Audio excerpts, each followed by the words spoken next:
السلام علیکم محترم حضرات۔ دین اسلام آسان ہے، اس کے متعلق جو ہے ایک اور بات یہ ہے کہ دیکھیں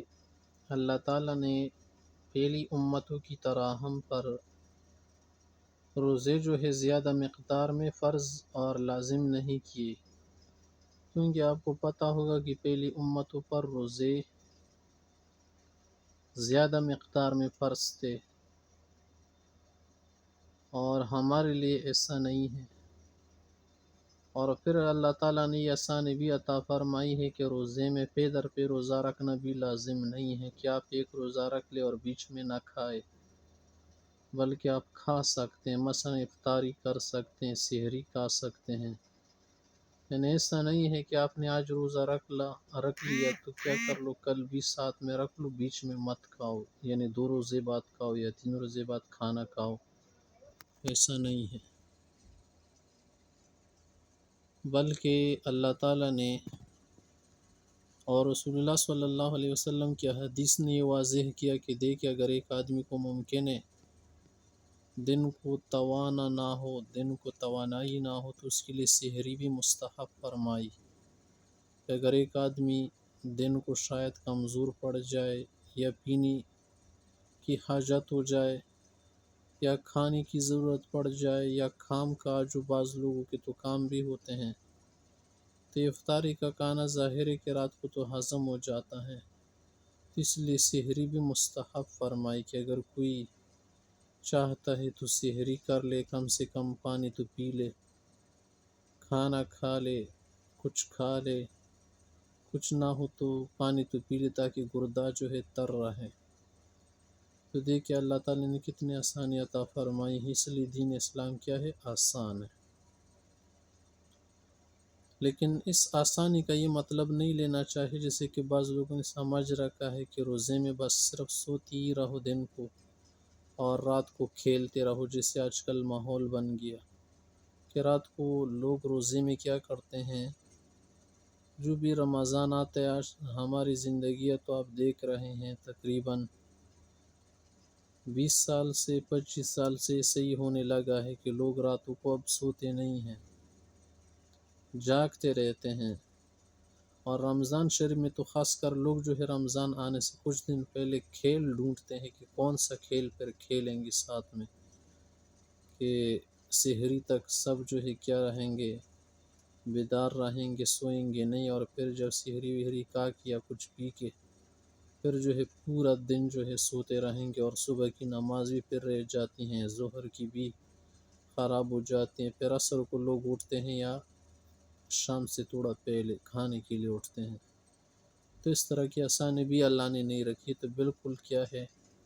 نفسانی خواہشات ہیں اور روزے کو برباد کرنا ہے۔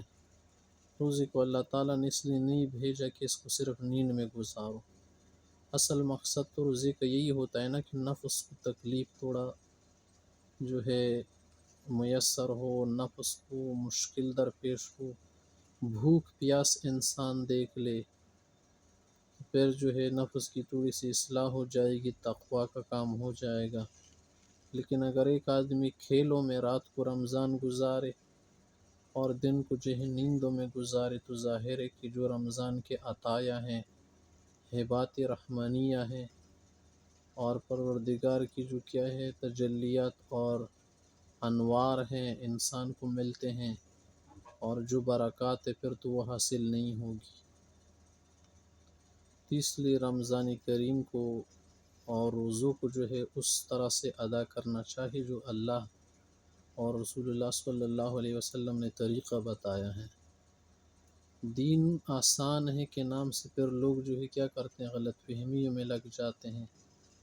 اور پھر جو ہے دین سے غلط فائدہ اٹھاتے ہیں، تو اس طرح سے بھی نہیں ہے محترم حضرت۔ ہاں اگر ایک آدمی بہت امیر ہے، اس کو کام کی ضرورت ہی نہیں ہے، ظاہر ہے ایسے لوگ بھی بہت ہوتے ہیں، تو اس کے لیے تھوڑی آیا ہے کہ وہ کام کر لے، مگر ایسا بھی نہ کر لے کہ راتوں کو کھیلے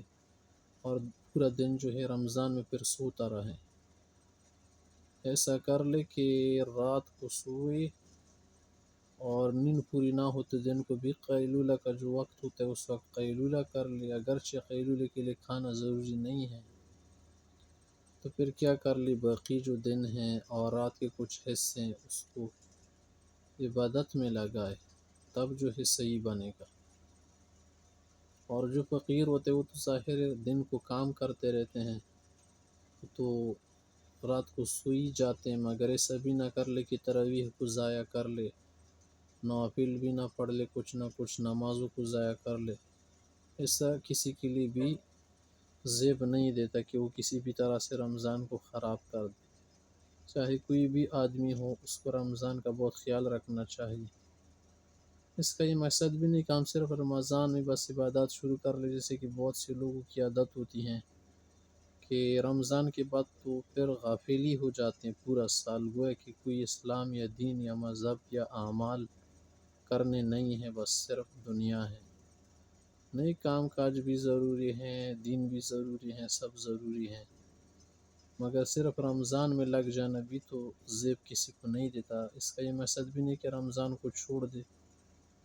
رمضان میں بھی عبادت کرنی چاہیے، رمضان کے علاوہ میں بھی، کیونکہ سب دن اور رات اللہ کے عطا کیے ہوئے ہیں، اور ہر شب قدر است اگر قدر میں دانی، ہر شب جو ہے، ہر رات جو ہے شب قدر ہے، اگر انسان قدر جان لے، اس کی قیمت جان لے اور اعمال کر لے۔ باقی رمضان میں اللہ نے آسانی عطا فرمائی ہے کہ اگر ایک آدمی سفر پر جا رہا ہو تو اس کے لیے روزہ رکھنا فرض نہیں ہے، اختیار ہے، فعدۃ من ایام اخر،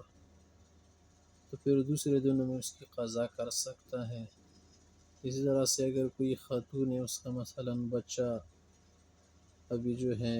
دودھ کم پڑ جائے گا اگر روزہ رکھے گی، یا اسی طرح سے کوئی اور بیماری ہے انسان کو جس کی وجہ سے روزہ نہیں رکھ سکتا، تو بعد میں فدیہ بھی دے سکتا ہے اگر نہ کر سکے، اور وضو کی قضا بھی کر سکتا ہے۔ اسی طرح اگر شیخ فانی ہے، بہت بوڑھا آدمی جو بس صرف کیا ہو لیٹا ہوا اور پڑا ہوا ہو، چرپائی سے نہ اٹھ سکتا ہو، زندگی کے آخری ایام چل رہے ہو، تو اس کے لیے بھی آدمی فدیہ دے سکتا ہے۔ دیکھ آسانیاں بہت، مگر آسانی کا وہ مطلب لینا جو کہ بعض فرقے اسلام میں گزرے تھے، اسلام کے نام پر جنہوں نے عبادات کو بالکل ہی چھوڑ دیا اور کہا کہ رمضان کا مقصد اپنی صفائی، بس روح کی صفائی ہو گئی، کوئی روزہ دوسرا نہیں ہے،